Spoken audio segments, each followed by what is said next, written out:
여러분들의 경제 상식을 꽉꽉 채워드리겠습니다. 문현진의 경제 상식 사전입니다. 자, 오늘도 쏟아지고 있는 뉴스들, 뭔가 주식에 도움이 될 것 같은데 정확하게 알지는 못하겠는 그런 뉴스들 있잖아요. 그거 제가 속 시원하게 여러분들께 쉽게 풀어드리겠습니다. 하루에 10분만 투자하시면 되겠죠. 도움이 되신다면 좋아요와 구독 그리고 알람 설정까지 반드시 부탁드리면서요. 바로 한번 출발해 보도록 하겠습니다. 자, 오늘은 말도 많고 탈도 많은, 그리고 도대체 뭔지는 알 것 같은데 정확하게 잘 모르겠는 테이퍼링에 대한 이야기를 좀 해볼까 합니다.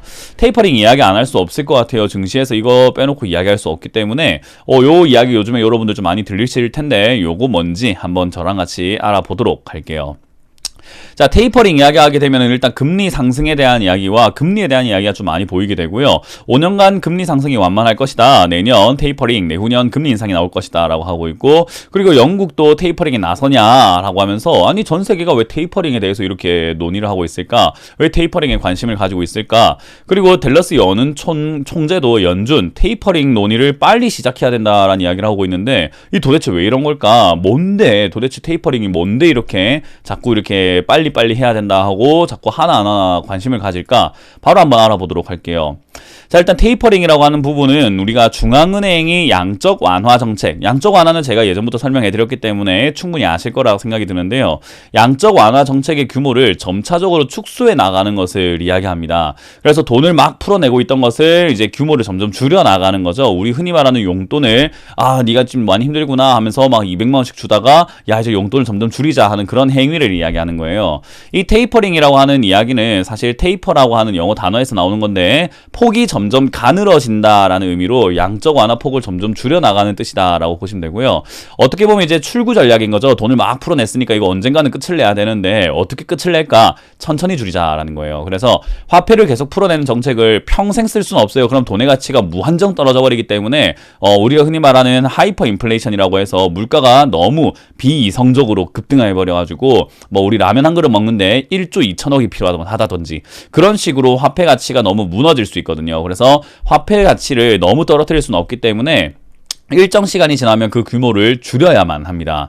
근데 이게 갑작스럽게 중단을 하게 되거나 줄여버리게 되면은 시장이 갑자기 발작을 일으켜요. 예를 들면 여러분들께 월급이 계속 나가고 있다가 월급을 내가 오늘부터 못 주겠다 이래버리면 큰일 나잖아요. 야, 내가 회사가 힘든데 이번 달은 좀 10만 원만 깎자. 또 다음 달 또 10만 원 깎자. 이런 식으로 깎으면은 일단은 바로 줄이는 것보다는 반발 심리가 조금은 줄어들 수 있어요. 그래서 이제 혼란과 충격을 줄 수 있기 때문에 점진적으로 이렇게 진행을 해야 되는데, 이러한 행동을 테이퍼링이라고 부른다라고 보시면 돼요. 테이퍼링이 문제가 되는 것은 아닌데, 사실은 양적 완화 정책으로 물가 상승이 나오고 있거나 자산 시장에 버블이 생겼을 때는 이것을 이제 지지해 줄 만한 어떤 경제 성장이 없다라고 한다면은 속빈 강정이 되어 버립니다. 그래서 겉모양만 봤을 때는 엄청 우락부락해졌는데 중간에 뭔가 지지할 수 있는 그런 것들이 없이 테이퍼링을 시작해서 양적 완화를 진행을 시켜버리게 된다면은 아무래도 풍선 바람이 빠져나가는 것처럼 자산 시장의 버블이 훅 하고 빠질 수가 있습니다.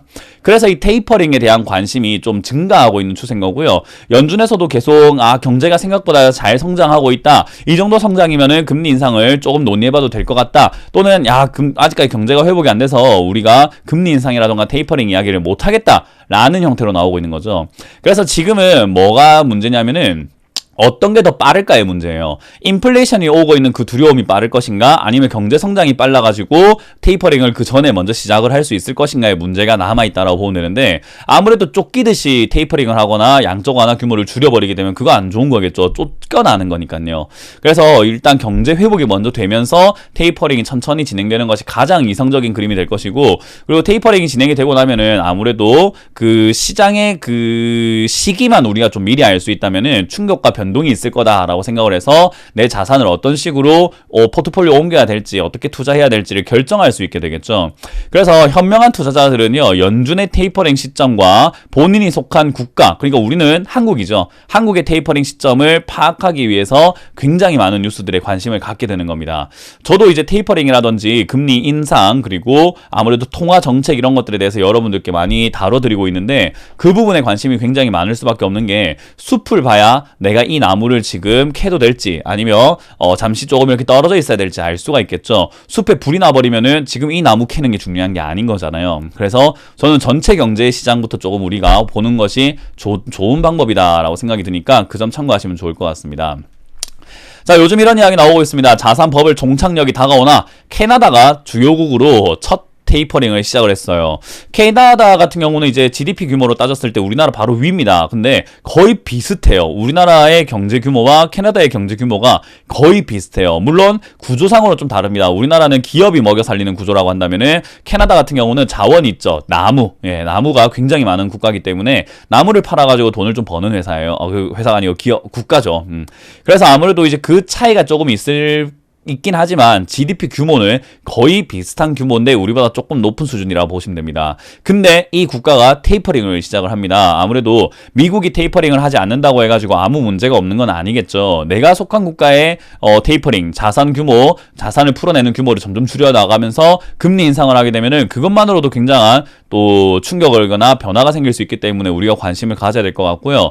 경제 규모가 영향력이라든지 이런 것들을 다 포함했을 때 미국이 경제력이 압도적으로 높은 것은 여러분들이 알고 있을 거예요. 그래서 미국에 대한 경제 그 수준은요 우리가 의심할 필요가 별로 없을 것 같은데 일단 달러 선호도도 있기 때문에 화폐에 대해서도 선호하는 그런 사람들 전 세계가 선호하는 화폐이기 때문에 사실 테이퍼링 양적 완화를 조금 늦게 한다고 해서 화폐 가치가 완전히 폭삭 내려앉거나 이런 일은 없습니다. 그러나 우리나라 같은 경우는 좀 다를 수 있을 것 같아요. 우리나라가 돈을 막 찍어낸다고 했을 때 전 세계인들이 원화를 원하는 것은 아니거든요. 우리나라가 아프리카의 그 화폐를 원하지 않는 것과 비슷하다라고 보시면 돼요. 그래서 어떤 그 외의 국가들은 경제 규모라든지 이런 것들 때문에 미국이 먼저 움직이기 전에 먼저 우리가 한 발 앞서가지고 테이퍼링을 진행을 하거나 금리 인상을 해야 되는 경우도 있을 수 있습니다. 그 상황이 아까 말씀드렸던 것처럼 경제력이라든지 경제 상황이 좀 발전이 생기거나 지지할 수 있는 구조가 만들어지면서 그런 상황이 만들어지면 괜찮은데 그게 아니면 큰일 날 것 같아요. 아무래도 지금 캐나다는 나무를 판다라고 했잖아요. 자원이 있기 때문에 지금 테이퍼링을 좀 진행한다고 하더라도 괜찮을 수 있겠지만 우리나라는 기업이 살아나질 못하게 되면 테이퍼링 하는 것이 좀 부담스러울 수밖에 없겠죠. 그래서 이제 아무래도 그런 상황에서 우리나라는 그러면은 못 올릴 상황이니까 안 하겠지라고 생각을 하겠지만 역시나 한은에 견제구 던졌습니다. 홍남기 국무총리가 결국은 부총리가 이런 이야기를 하죠. 기준금리 올라갈 것 같다. 올려야 된다. 그런 이야기를 하고 있는 거죠. 그래서 이 기준금리를 언제 올릴 것인가, 뿐만 아니라 앞당길 가능성이 크다라고 한다면은 이거 큰일 날 수 있지 않을까. 내년 3월 대통령 선거 등으로 변수로 하느니 금리 인상을 앞당겨버리게 되면 올해 금리 인상이 나오게 될 텐데 그럼 우리나라 부채는 어떻게 되나요? 그런 것들이 좀 걱정이 되는 거예요. 그래서 미국이 테이퍼링 안 한다. 연준 괜찮아 라고 한다고 해서 우리나라까지 괜찮은 것은 아니라는 것을 항상 명심해야 되고요. 테이퍼링의 다음 단계는 금리 인상을 하기 위해서 초기에 이렇게 테이퍼링부터 시작을 합니다. 양적 완화를 줄여나가고 그 다음에 금리 인상을 하거든요. 그래서 미국이 테이퍼링을 시작하면 우리나라는 보통은 금리 인상을 서둘러야 되는 경우도 생깁니다. 근데 올 6월 정도쯤에 테이퍼링을 논의할 수 있다라는 전망들도 많이 나오고 있는 것만큼 우리나라는 테이퍼링이 아니라 금리 인상 단계로 들어갈 수도 있다라고 보시면 되겠죠. 그래서 이렇게 금리 인상을 하게 되면 부채나 다양한 자산 시장에 좀 충격을 줄 수 있고 부채로 인해서 생기는 금융 리스크들도 있기 때문에 그런 점들에 대해서 우리가 충격에 대비해야 되지 않을까라는 화두를 좀 던져보고 싶네요. 자, 그럼 이걸 어떻게 요약할 수 있을까? 일단 미국이 테이퍼링을 서두르지 않는다고 해가지고 우리가 안심해서는 안 됩니다. 왜냐? 우리는 한국인이잖아요. 예, 그렇기 때문에 한국에 관심을 좀 가져야 되니까 미국 거를 보면서 우리나라는 어떻게 될 것인가를 예측 한번 해봐야 될 것 같고요. 그리고 미국 경제 규모와 달리 이 달러 선호도 이런 것들은요 우리나라랑은 비교할 수가 없기 때문에 미국이 테이퍼링을 진행해서 아무래도 돈의 가치를 점점 올려나가기 시작하면은 우리나라는 외화 유출이 생길 수 있습니다. 에이 원화 필요 없어 나 미국에 투자할래 하면서 미국 돈을 사거나 야 저쪽은 경제가 성장을 하고 있네 근데 한국은 안 될 것 같은데 에이 나 그냥 한국 주식 팔래 그리고 미국 주식 팔기 위해서 원화 팔고 달러 사서 갈래 하면서 달러를 사는 사람들이 좀 생길 수 있어요. 그래서 우리나라는 그걸 막아내기 위해서는 아이고 금리 더 줄게요 금리 더 줄 테니까 나가지 마시고 우리 은행에다가 넣어 놓으세요 아이고 달러 사지 마시고 원화 넣어 놓으세요 이런 식으로 홍보를 좀 해야 될 겁니다. 그래서 금리 인상을 좀 가파르게 올릴 수 있는데 문제는 이거죠. 투자자들은 금리가 올라갈 때는 아 그래 그러면은 내가 미국에 지금 바로 또 원화를 이렇게 옮길 필요가 없이 그렇구나 뭐 원화 은행에다 넣어놓지 뭐 일단 한국 주식은 안 사더라도 은행에 넣어놓을게 라는 게 될 수 있는데 근데 그거는 뭐 아무래도 이제 매도 물량이 나온다라는 거잖아요. 그렇게 되면 증시가 떨어질 수 있는 건데요. 그건 둘째치고 금리 인상을 하게 되면 부채 문제가 터지게 되는데 자산 시장 중에서 부채가 가장 많이 끼어 있는 자산이 무엇입니까? 라고 했을 때 아무래도 많은 분들이 이거 살 때는 반드시 빚을 져서 사거든요. 그게 바로 부동산입니다. 가장 큰 타격을 받는 시장이 바로 주택담보대출이 가득한 부동산이고요. 이 부동산 문제가 아무래도 돈을 빌려놓고도 못 갚는 사람들이 나오게 된다면은 은행 노리스크가 생기겠죠. 그러면은 은행은 결국은 경제 전반적으로 영향을 주는 기관이기 때문에 아무래도 경제적으로 좀 큰 타격이 올 수 있다는 거예요. 이걸 어떻게 잘 막아내느냐의 문제가 바로 이제 정부가 해야 되는 문제가 되겠죠.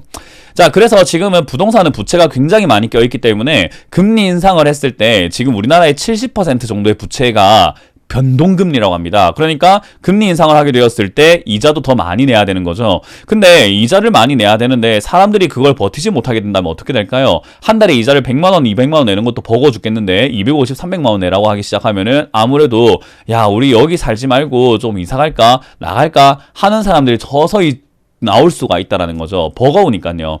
야, 이거 10년만 버티면 내 집 되는데, 내 돈 되는데, 버티질 못할 것 같은데, 이러고 지금 우리가, 이자 갚다고 인생 끝나겠다. 이런 사람들이 생길 수 있는 거예요. 그러면 어떻게 되냐면은, 결국은 엄청난 매도 물량이 한 번에 나올 수밖에 없는 게, 그렇게 생각하시면 돼요. 한 사람만 힘든 게 아니라, 모두가 힘들어진 상황이 생길 거라는 거죠. 그렇게 될 때 매도 물량이 나올 때, 과연 살 사람이 있을까? 왜냐면 이자가 올라갔으니까 대출이 안 될 텐데, 그거를 살 사람이 분명 있을 것인가에 대한 문제로 한번 확인해봐야 될 것 같고요. 그걸 사지 못했을 때 사람들이 팔지 못하게 될 텐데 팔지 못하면 집값만 떨어지고 내려가고 있을 때 사람들이 돈을 잃을 거란 말이죠. 왜냐하면 10억의 아파트를 샀는데 6억에 뭐 빚을 지고 4억을 내가 현금을 넣어서 샀다라고 쳤을 때 집값이 떨어지기 시작하면 내 돈의 원금에서 손실이 나는 거지 부채는 그대로 내 꼬리표처럼 따라다니게 되는 거예요.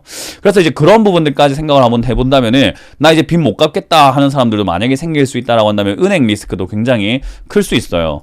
그래서 이 통화 정책이라고 하는 것이 사실은 주식뿐만 아니라 우리 일상생활에도 엄청난 영향을 주기 때문에 사실은 관심을 가져야 되고요. 이건 사실 주식하는 사람뿐만 아니라 대한민국 사람이라고 한다면 또는 경제 생활을 하고 있는 경제 인구라고 한다면은 통화 정책과 금리 인상 인하에 대해서는 여러분들이 반드시 관심을 가져야 된다 생각을 합니다. 그런데 이런 걸 이렇게 설명해 주는 것도 없는 것 같고 아무래도 잘 모르니까 그냥 에이 뭐 나랑 상관 있겠어 하는 것 같은데 굉장히 큰일이 생길 수도 있습니다. 그래서 정부가 이걸 잘 방어한다면 아무 일 없을 수 있겠지만 지금까지 역사적으로 돌이켜볼 때 이 경제적인 현상들을 잘 방어한 경우는 단 한 번도 없었습니다. 그렇기 때문에 이번에도 우리가 개인의 자산은 개인이 좀 방어하기 위해서 내가 잘 해야 된다라는 관점으로 좀 체크를 잘 해보시면 좋을 것 같아요.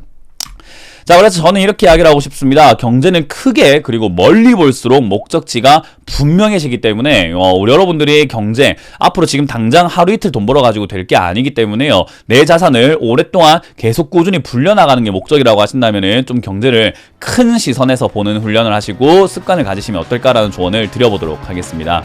자, 이렇게 오늘 마쳐보도록 할게요. 지금까지 경제 상식 사전의 문현진 멘토였습니다. 고맙습니다.